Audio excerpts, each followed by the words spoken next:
Hi, it's Miss Holokai again. I wanted to read another book, and this time this one is a science book, and it's about one of my favorite things. I've seen you guys digging in the dirt out on the playground trying to find them, those squiggly, wiggly worms, right? And because it's spring and it's raining a lot, you might see a lot of worms out on the pavement, and I always like to be a worm saver. If I see worms after it rains out on the concrete, sometimes I'll pick them up and try to put them back in the grass. Because I think the worms, they get confused because all of the ground is wet and they think it's dirt, but it's really not dirt. And the sun might come out and kill them. So I'm a worm saver. You can't save every worm, but maybe you can save a couple. But worms, I know a lot of kids, they'll go out and they'll find worms and they'll say, look, it's a worm, it's like a snake. But worms are not snakes. Worms are invertebrates. That means they don't have a backbone. Snakes have backbones. Worms don't. They're made up of completely of muscles and these little tiny parts called segments. That's why if you look at a worm, it kind of looks like it has lines on it. Those are the little segments, and they go to try to move through the dirt. And a worm has a mouth and a bottom.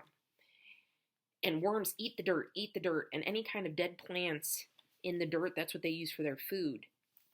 And worms are important for our environment because they make little tunnels in the dirt, and it gives the plants air, because plants, if the soil's too compacted, that means it's too hard and mushed together, their roots can't really grow. But if there's like some air in there and some open spots, their roots will grow easier.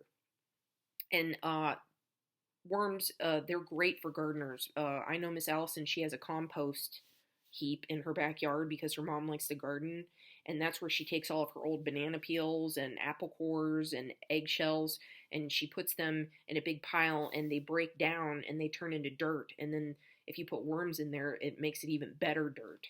So maybe some of you guys have a compost pile in your backyard. That would be really cool to show a photo. I'm going to attach another video from SciShow Kids that talks about worms, so you can learn more about worms. But today's book is called Wonderful Worms. And it's by Linda Glasser. She's the author. She wrote the story. And the illustrator is Loretta Krupinski. Wonderful Worms. Earthworms are fat and wiggly, like my fingers and toes. And I like this book because it shows under the ground. That's where worms live, is under the ground. And they make these cool tunnels. They live where it is cool and dark and damp, where roots spread out like underground trees. There's the worm, right by the roots. And there's a mouse. And there's that bird, that robin, he's trying to find the worm, right? Birds love to eat worms. Worms feel sounds with their whole bodies. They feel thunder when I walk. So they could feel vibrations. And when boom, boom, boom, your shoes hit the dirt, they could feel that vibration. Oh, look, there's a chipmunk. There's lots of other animals that live underground too. They are wonderful diggers. They dig passageways and burrows, but they don't use shovels or fingers or toes. There's a frog.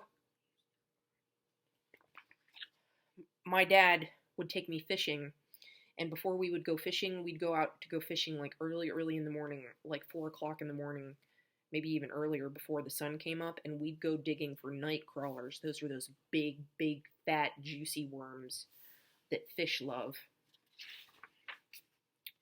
How do they do it? They eat their way through and move along.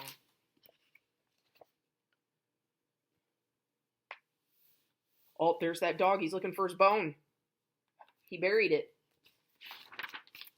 They stretch out long and thin and squeeze in short and fat.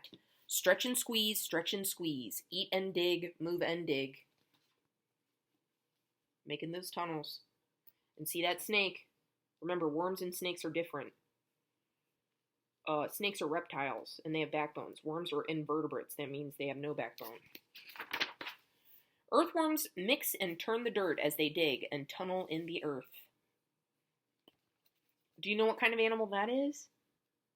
Oh, it got a worm for its food. That's a mole.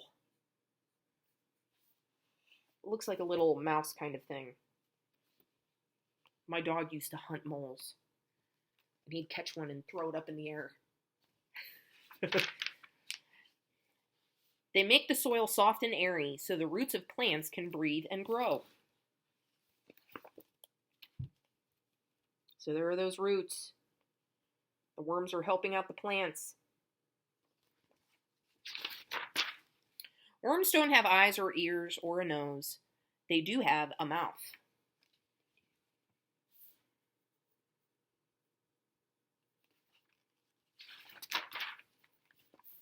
And they need food just like I do, but they eat dirt and rotting leaves.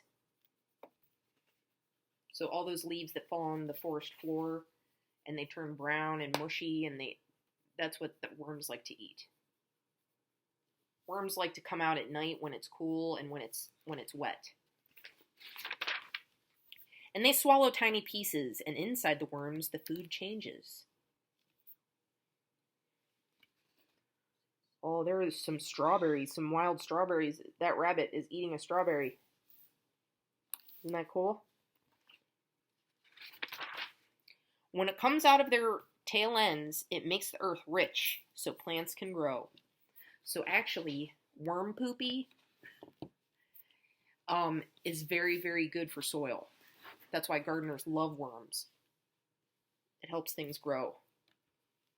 And I think I see some worm poopy right there. Worm poopy is just like dirt. That's all it is. Earthworms are my helpers, the underground gardeners. We work hard in the dirt in my garden. They're home. There he's picking some flowers for his mom. Oh, I see some watermelons growing in that garden. The end. And there's some questions back here about earthworms.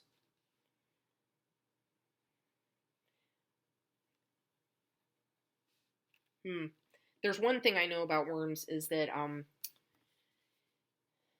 if you ever touch a worm, it's a little on the worm's belly.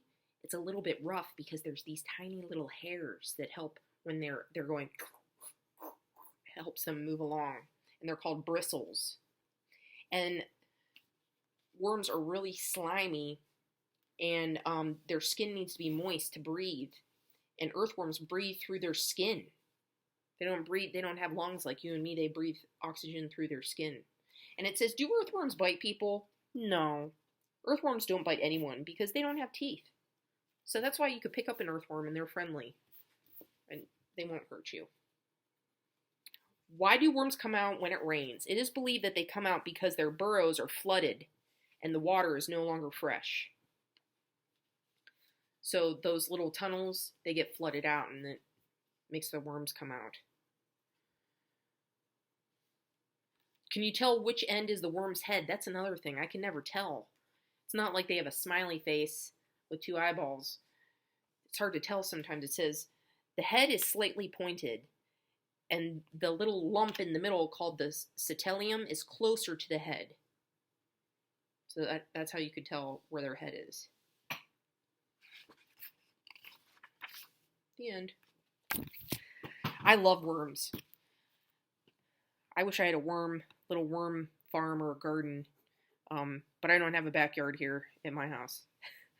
I hope you enjoyed that book. Watch the video, the SciShow Kids. That'll help you learn about worms as well. All right. See you later. Bye.